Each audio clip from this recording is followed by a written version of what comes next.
मतलब ग्रेविटी कोई फोर्स ही नहीं है? अगर ध्यान से समझा जाए तो हाँ, ग्रेविटी कोई फोर्स है ही नहीं। अच्छा, अब देख, अर्थ ने इसे अपनी तरफ खींचा तभी तो ये नीचे गिरा। इससे पहले एक बात बता, अगर इसके आसपास के स्पेस ने इसे नीचे की ओर धक्का दिया होता फिर भी तो ये नीचे गिरता। हाँ यार, इन दोनों सिचुएशंस में ये नीचे गिरता। करेक्ट। अब हमें स्कूल में क्या पढ़ाया जाता है कि हर ऑब्जेक्ट किसी दूसरे ऑब्जेक्ट पे एक अट्रैक्टिव फोर्स लगाता है। हाँ, यही तो न्यूटन का सिद्धांत कहता है। तो अगर इस लॉ के हिसाब से चले तो एक बात बता, किसी एक ऑब्जेक्ट को पता कैसे चलता है कि उसे किसी दूसरे ऑब्जेक्ट पे ये सो कॉल्ड फोर्स लगाना है?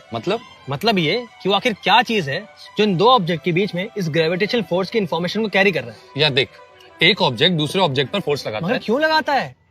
यही सवाल न्यूटन को खाता था, जिसका जवाब दिया आइंस्टाइन ने।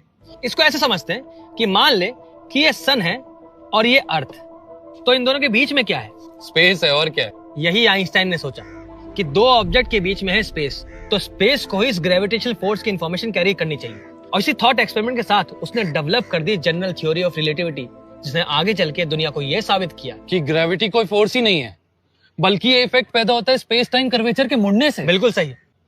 मगर क्या है ये स्पेस टाइम कर्वेचर? क्या है ये फैब्रिक? कैसे मुड़ जाता है स्पेस?